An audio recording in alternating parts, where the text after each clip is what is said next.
Hello students, welcome to today's class. In this class, I'm going to continue the chapter probability. In the last class, I have solved question number 5, I think, okay. In that exercise, question number 5 is over and I have given some sub questions as homework for you, I think, okay. So I think you have been solved all those questions and you can verify your answers with your textbook. It is given in the last pages. Okay. So now I will move to the question number 6. In question number 6, again it is referred for the previous chapter. Okay. So in the previous chapter, table 14.7.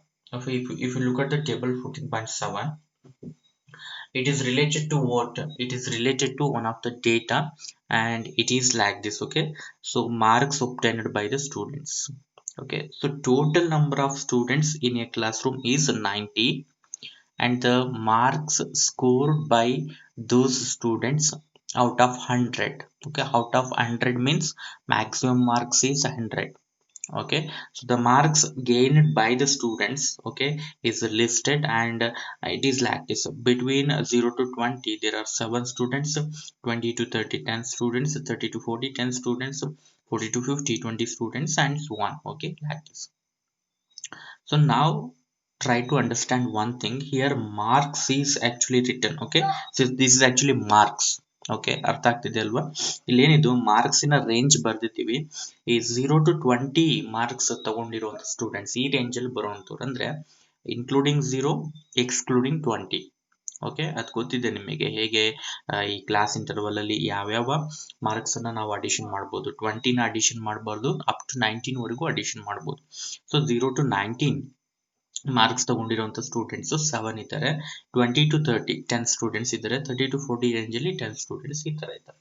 So question ನೋಡ್ತಾ ಹೋಗಿ ಏನ್ ಕೇಳಿದ್ದಾನೆ ಅಂದ್ರೆ, first question, find the probability that a student obtained less than 20% in the mathematics test. Okay, less than 20% marks ತಗೊಂಡಿರ್ಬೇಕು. Okay, so ಆ ಸ್ಟೂಡೆಂಟಿನ probability ಕೇಳಿದ್ದಾರೆ. So before that ಇಲ್ಲಿ ನೋಡಿ, ಟೋಟಲ್ ನಂಬರ್ ಆಫ್ ಸ್ಟೂಡೆಂಟ್ಸ್ ಎಷ್ಟಿದ್ದಾರೆ? 90 ಸ್ಟೂಡೆಂಟ್ಸ್ ಇದ್ದಾರೆ.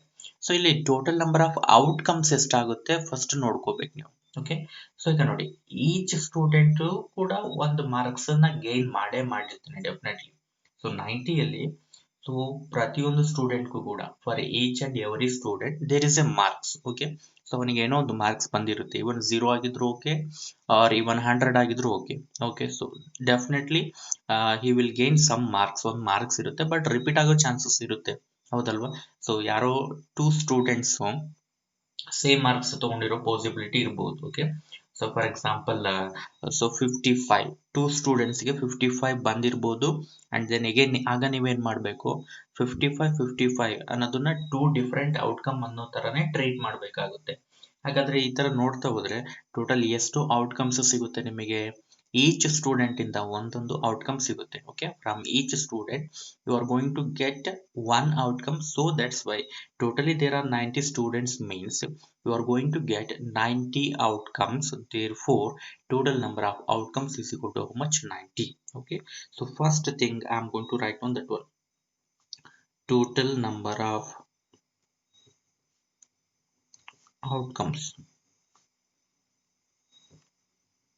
is equal to 90. Okay, total number of outcomes. And the first sub question is, so first sub question ಅನ್ನ ಸ್ವಲ್ಪ ಕೇರ್ಫುಲ್ ಆಗಿ ನೋಡ್ಕೊಳ್ಳಿ. ಯಾಕೆ ಅಂದ್ರೆ, ಸೊ ಇಲ್ಲಿ ಏನ್ ಹೇಳ್ತಿದ್ದಾನೆ ಅಂದ್ರೆ, ಸೊ ಯಾವ ಸ್ಟೂಡೆಂಟ್ಸ್ ಇನ್ ಪ್ರೊಬಾಬಿಲಿಟಿ ಕೇಳ್ತಿದ್ದಾನೆ ಅಂದ್ರೆ, ಸ್ಟೂಡೆಂಟ್ಸ್ obtained ಲೆಸ್ than 20% ಇನ್ ಮ್ಯಾಥಮೆಟಿಕ್ಸ್. ಪರ್ಸೆಂಟೇಜ್ ಅಲ್ಲಿ ಹೇಳ್ತಿದ್ದಾನೆ, ಬಟ್ ಇಲ್ಲಿ ಇರೋದೇನು ಮಾರ್ಕ್ಸ್. ಸೊ ಈಗ ಇಲ್ಲಿ ನೋಡಿ, ಮ್ಯಾಕ್ಸಿಮಮ್ ಮಾರ್ಕ್ಸ್ ಏನ್ ಹೇಳಿದೆ ನಾನು? 100. ಓಕೆನಾ? ಸೊ ಜಸ್ಟ್ ಫರ್ದರ್ ಇನ್ಫಾರ್ಮೇಶನ್ ಗೆ ಮಾತ್ರ ನಾನು ಇಲ್ಲಿ ಬರೀತಾ ಇರೋದು. ಓಕೆ, ಮ್ಯಾಕ್ಸಿಮಮ್ ಮಾರ್ಕ್ಸ್ ಎಷ್ಟಿದೆ? 100 ಇದೆ ಇಲ್ಲಿ. ಅರ್ಥ ಆಗ್ತಿದೆ ಅಲ್ವಾ? ಇಲ್ಲಿ ಮಾರ್ಕ್ಸ್ ಇದೆ ಆಕ್ಚುಲಿ ಇರೋದು, ಬಟ್ ಅವನು ಪರ್ಸೆಂಟೇಜ್ ಹೇಳಿದ್ದಾನೆ. ನೋಡ್ಕೊಳ್ಳಿ, ಯಾವಾಗ ನಿಮಗೆ ಮ್ಯಾಕ್ಸಿಮಮ್ ಮಾರ್ಕ್ಸ್ 100 ಇರುತ್ತೆ, whenever the maximum marks is equal to 100, the marks obtained by the student is equal to percentage. Marks ಎಷ್ಟು ತಗೊಂಡಿರ್ತಾನೋ ಪರ್ಸೆಂಟೇಜು ಕೂಡ ಅಷ್ಟೇ ಆಗುತ್ತೆ. ಓಕೆ, ಸೊ ಯೂಶಲಿ ಪರ್ಸೆಂಟೇಜ್ ಹೇಗೆ ಕ್ಯಾಲ್ಕುಲೇಟ್ ಮಾಡ್ತೀರಾ ನೀವು? Secured marks divided by total marks or maximum marks ಎರಡು ಒಂದೇ. Total marks or maximum marks into 100 calculate ಮಾಡಿದ್ರೆ ಪರ್ಸೆಂಟೇಜ್ ಗೊತ್ತಾಗುತ್ತಲ್ವಾ. ಈಗ let us take like this. Okay, maximum total marks 100 ಅಂತ ತಗೋಬೇಕು ನೀವು. ಟೋಟಲ್ ಮಾರ್ಕ್ಸ್ ಮ್ಯಾಕ್ಸಿಮಮ್ ಮಾರ್ಕ್ಸ್ 100 ಇದ್ದಾಗ ಮಾರ್ಕ್ಸ್ ಏನಿರುತ್ತೋ ಅದೇ ಪರ್ಸೆಂಟೇಜ್ ಆಗುತ್ತೆ ಅಂತ ಹೇಳ್ತಾ ಇದ್ದೀನಿ. ಕ್ಲಿಯರ್ ಆಗ್ತಾ ಇದೆ ಅಲ್ವಾ? ಸೊ ಈಗ ನೋಡಿ 100 ಮಾರ್ಕ್ಸ್ ಇದೆ, ಟೋಟಲ್ ಮಾರ್ಕ್ಸ್ 100 ಇದೆ. ಸೊ ಯಾರೋ ಒಬ್ಬ ಸ್ಟೂಡೆಂಟ್ 25 ಮಾರ್ಕ್ಸ್ ತಗೊಂಡಿದ್ದಾನೆ. ಪರ್ಸೆಂಟೇಜ್ ಏನಾಗುತ್ತೆ ಕ್ಯಾಲ್ಕುಲೇಟ್ ಮಾಡೋಣ. 25 marks secured marks, total marks ಎಷ್ಟು 100, ಪರ್ಸೆಂಟೇಜ್ ಅಲ್ವಾ ಕ್ಯಾಲ್ಕುಲೇಟ್ ಮಾಡ್ತಾ ಇರೋದು. ಪರ್ಸೆಂಟೇಜ್ ಫಾರ್ಮುಲಾಗೆ ಸಬ್ಸ್ಟಿಟ್ಯೂಟ್ ಮಾಡಿದ್ದೀನಿ.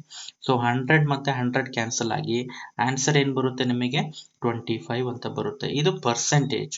ಓಕೆ, ಸೊ ಇಲ್ಲಿ ನೋಡಿ ಸೆಕ್ಯೂರ್ಡ್ ಎಷ್ಟಿತ್ತು ಪರ್ಸೆಂಟೇಜ್ ಕೂಡ ಅಷ್ಟೇ ಆಯ್ತು. ಹಾಗಾಗಿ ಸೊ ಯಾವಾಗ ನಿಮಗೆ total marks or maximum marks 100 ಇರುತ್ತೆ, ಓಕೆ, ಆಗ ಪರ್ಸೆಂಟೇಜ್ ಮಾರ್ಕ್ಸ್ ಎರಡು ಸೇಮ್ ಇರುತ್ತೆ.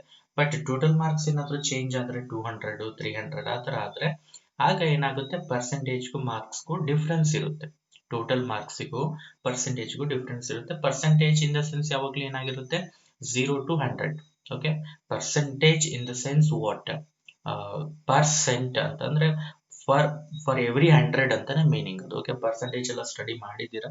I think you are very familiar about that one, how to calculate the percentage and the knowledge of percentage. Okay, so now that's why there is no need to change this table. ಈ table ನ change ಮಾಡೋಂಥ necessity ಏನು ಇಲ್ಲ. Just marks percentage ಆಗೋದ್ರಿಂದ ನಮಗೇನು complicated ಆಗೋದಿಲ್ಲ ಇಲ್ಲಿ. ಈಗ ಇಲ್ಲಿ ಈ ಟೇಬಲ್ ಒಳಗಡೆ ನಾನೇನು ಐಡೆಂಟಿಫೈ ಮಾಡಬೇಕು ಅಂದ್ರೆ, ಸೊ 20% ಗಿಂತ ಲೆಸ್ ಮಾರ್ಕ್ಸ್ ತಗೊಂಡಿರುವಂತ ಸ್ಟೂಡೆಂಟ್ಸ್ ಬೇಕಲ್ವಾ. 20% ಗಿಂತ ಲೆಸ್ ಅಂದ್ರೆ 20 ಮಾರ್ಕ್ಸ್ ಅಂತಾನೆ ತಗೋಬಹುದು ನಾನೀಗ. 20% ಅಂದ್ರೆ 20 ಮಾರ್ಕ್ಸ್ ಆಗುತ್ತೆ. ಓಕೆ, 20 ಮಾರ್ಕ್ಸ್ ಗಿಂತ ಲೆಸ್ ಮಾರ್ಕ್ಸ್ ತಗೊಂಡಿರುವಂತ ಸ್ಟೂಡೆಂಟ್ಸ್ ಎಷ್ಟಿದ್ದಾರೆ ಅವರು ಫೇವರಬಲ್ ಔಟ್ಕಮ್ಸ್ ಆಗ್ತಾರೆ. ಓಕೆ, ಆ ಸ್ಟೂಡೆಂಟ್ಸ್ ಇಂದ ಬರುವಂತ ಔಟ್ಕಮ್ ಏನಾಗುತ್ತೆ ಫೇವರಬಲ್ ಆಗುತ್ತೆ.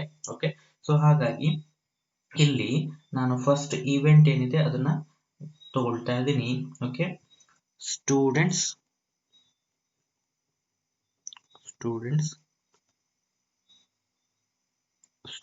ಸಾರಿ,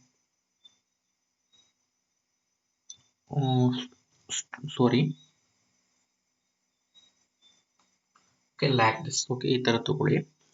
marks gained by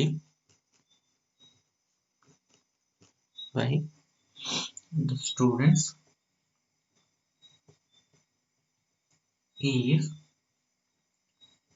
less than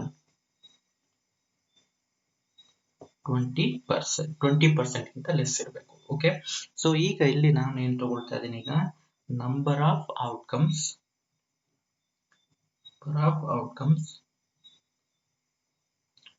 favourable to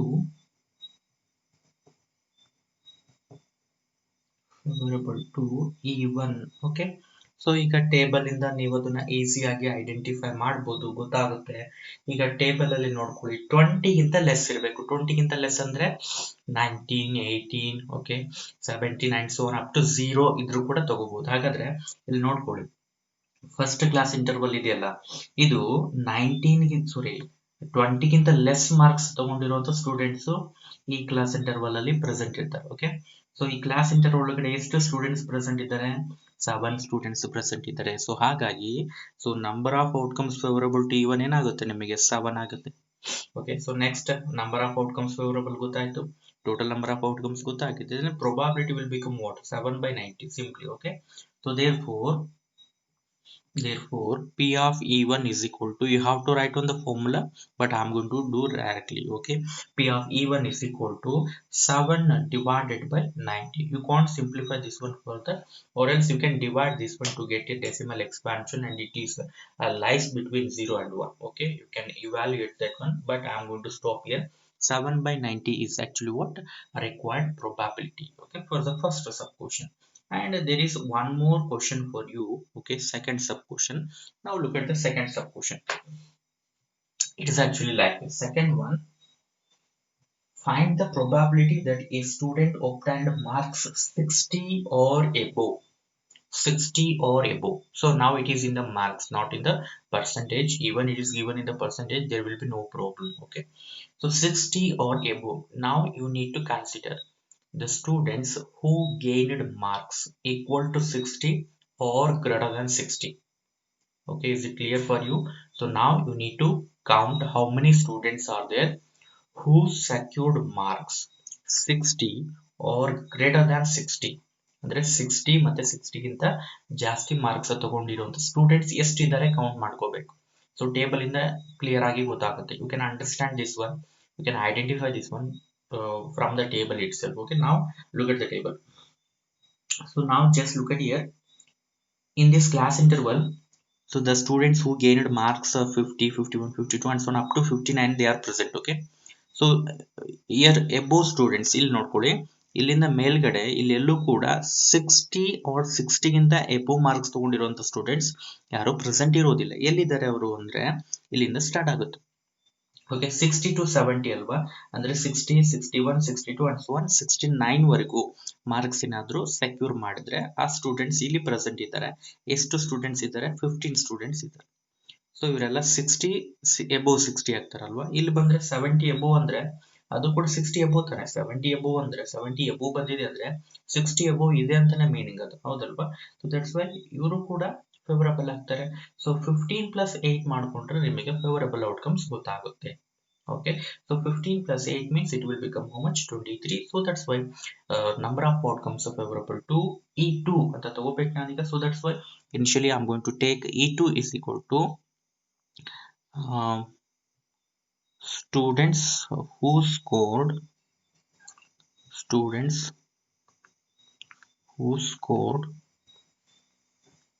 60 or above. 60 or above. Okay, so now number of outcomes favorable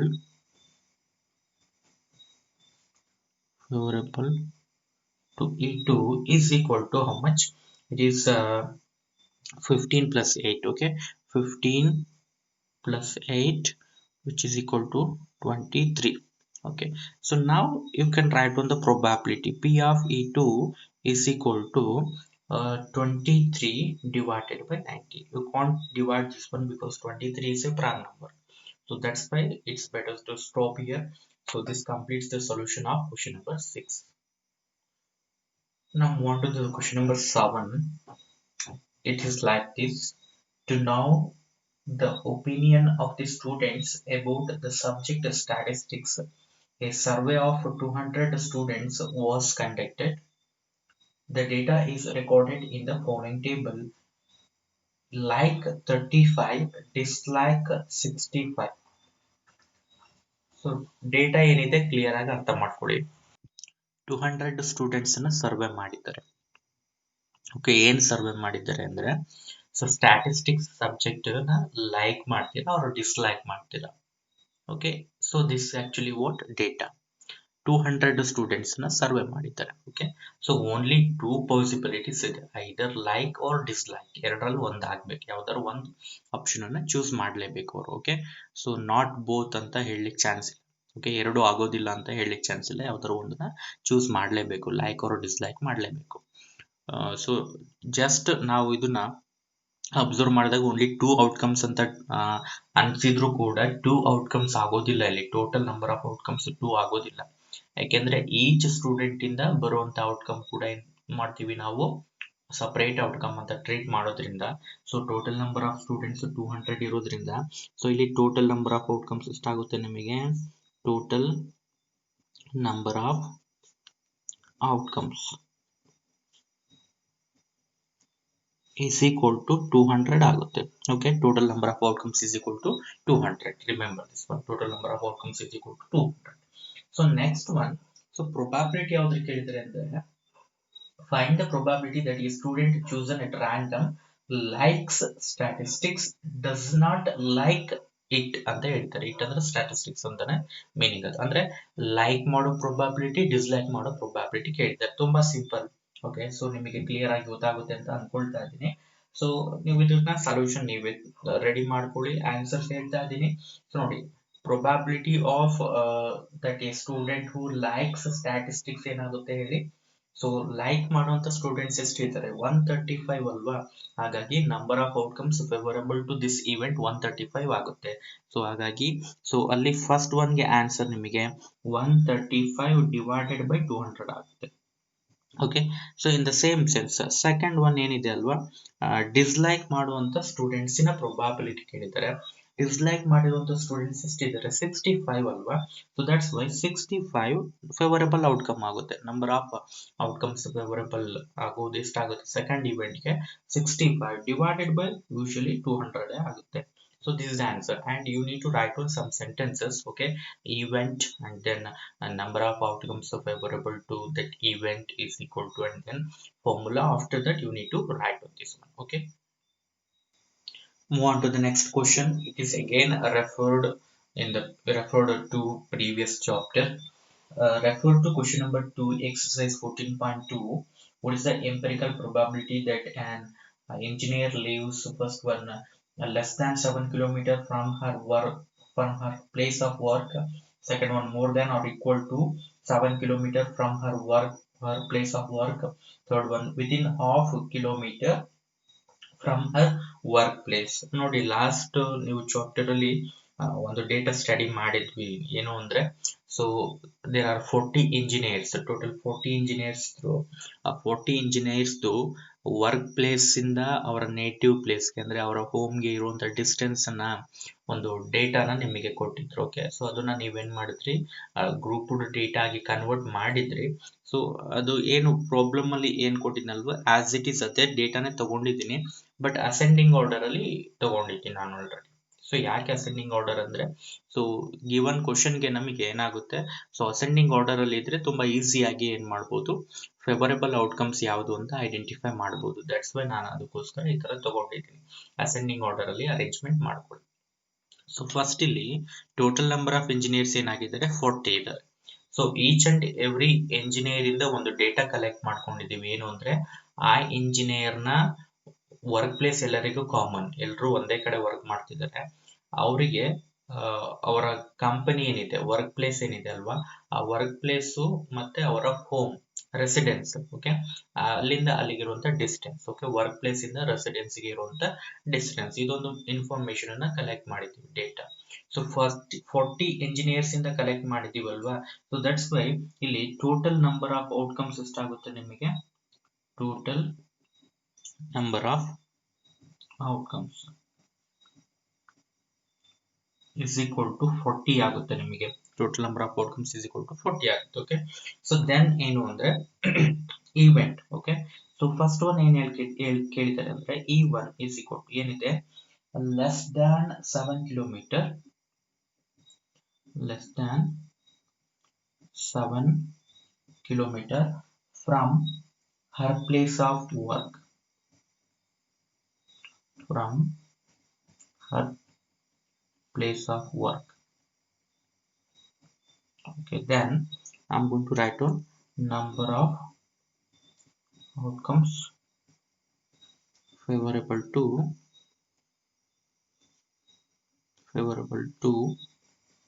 E1 is equal to, so ನೋಡಿ less than 7 kilometre ಇರಬೇಕು. Okay, ಏನು work place ಇಂದ ರೆಸಿಡೆನ್ಸಿಗೆ ಇರುವಂತ distance 7 ಗಿಂತ less ಇರಬೇಕು, 7 ಕೂಡ ಇರಬಾರ್ದು. Okay, ಯಾಕೆಂದ್ರೆ less than or equal to 7 ಹೇಳಿಲ್ಲ, less than 7 strictly less than ಹೇಳಿರೋದ್ರಿಂದ, ಅಂದ್ರೆ 6 ಕಿಲೋಮೀಟರ್, 5 ಕಿಲೋಮೀಟರ್, 4 3 2 1 ಈ ತರ ಇದ್ರೆ ತಗೋಬೇಕು ನೀವು. ಹಾಗಾಗಿ ಇಲ್ಲಿ ನೋಡ್ಕೊಳ್ಳಿ, ಸೊ ನಿಮಗೆ ಸೊ ಇದು ಕವರ್ ಆಗುತ್ತೆ 1 2 3 4 5 6 7 8 9. ಓಕೆ, 9 ಬರುತ್ತೆ. ಸೊ ಲೆಸ್ ದನ್ 7 ಅಲ್ವಾ, ದಟ್ಸ್ ವೈ. ಸೊ ಟೋಟಲ್ ಆಗಿ 9 ಎಂಜಿನಿಯರ್ಸ್ ನ ಡೇಟಾ ಈ ಸ್ಟೇಟ್ಮೆಂಟ್ ನ ಸ್ಯಾಟಿಸ್ಫೈ ಮಾಡ್ತಾ ಇರೋದ್ರಿಂದ ಫೇವರಬಲ್ ಔಟ್ಕಮ್ಸ್ 9 ಆಗುತ್ತೆ. ಸೊ ದಟ್ಸ್ ವೈ ಪ್ರೊಬಾಬಿಲಿಟಿ ಏನಾಗುತ್ತೆ, P of E1 is equal to 9 divided by 40 ಅಂತ ಆಗುತ್ತೆ. Okay, in the same sense second one ನೋಡಿ, ಈವೆಂಟ್ E2 ಏನಿದೆ ಅಂದ್ರೆ, more than or equal to more than or equal to 7 kilometer from her place of work. Okay, So now number of outcomes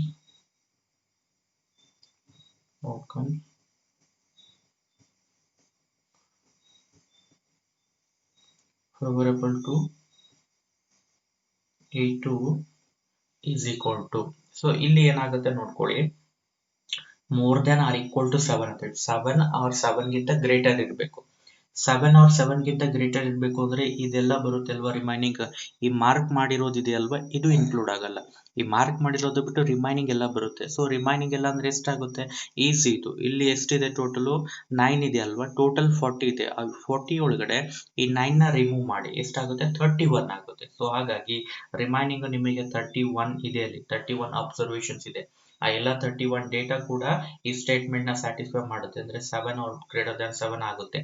so that's why 31 outcomes favourable ಆಗೋದ್ರಿಂದ so P of E two is equal to ಏನಾಗುತ್ತೆ ನಿಮಗೆ 31 divided by 40 ಅಂತ ಆಗುತ್ತೆ. Okay, 31 divided by 40 is the probability.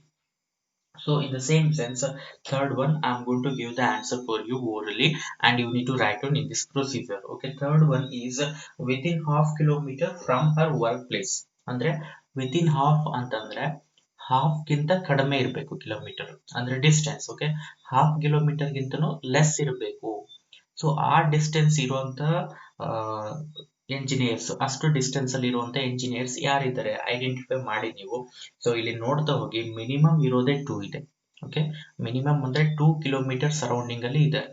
Half kilometre surrounding ಅಲ್ಲಿ ಯಾವ engineer ಕೂಡ ಇಲ್ಲ, ಅಷ್ಟು ನಿಯರ್ ಆಗಿ ಯಾರು ಕೂಡ ಇಲ್ಲ. ಸೊ ಹಾಗಾಗಿ ಸೊ ಥರ್ಡ್ ಈವೆಂಟ್ ಏನ್ ಬರುತ್ತಲ್ವಾ E3, ಸೊ ಅಲ್ಲಿಗೆ ನೀವು number of outcomes favourable to E3 is equal to 0 ತಗೋಬೇಕು. ಅಂದ್ರೆ ಯಾವ ಔಟ್ಕಮ್ ಕೂಡ ಸ್ಯಾಟಿಸ್ಫೈ ಮಾಡ್ತಿಲ್ವಲ್ಲ ಸ್ಟೇಟ್ಮೆಂಟ್ ಅನ್ನು. ಓಕೆ, ವಿತಿನ್ ಹಾಫ್ ಕಿಲೋಮೀಟರ್ ಅಂದ್ರೆ ಯಾವ ಔಟ್ಕಮ್ ಕೂಡ ಓಕೆ ಆ ಸ್ಟೇಟ್ಮೆಂಟ್ ನ ಸ್ಯಾಟಿಸ್ಫೈ ಮಾಡೋದಿಲ್ಲ. ಹಾಗಾಗಿ you need to consider number of outcomes favorable to E3 is equal to 0. Okay, 0. Okay, then what will be the probability? 0 by 9, 0 by 40. 0 by 40 means what? It is 0. Okay, numerator is 0 and denominator is non-zero, means it is always 0. Okay, so that's why probability for the third one is actually what? 0. Okay, 0 by 40 which is equal to 0. Okay, so now this completes the solution of the question number 8. Okay, and question number 9 and 10 are actually related to activity, so that's why I'm going to leave those questions, so 9 and 10. If you are interested, you can do that activity. Okay, and question number 11, 12, 13 I'm going to solve these three questions in the next class, and this will complete the chapter probability. Okay, tomorrow I'm going to discuss with you the question number 11, 12 and 13.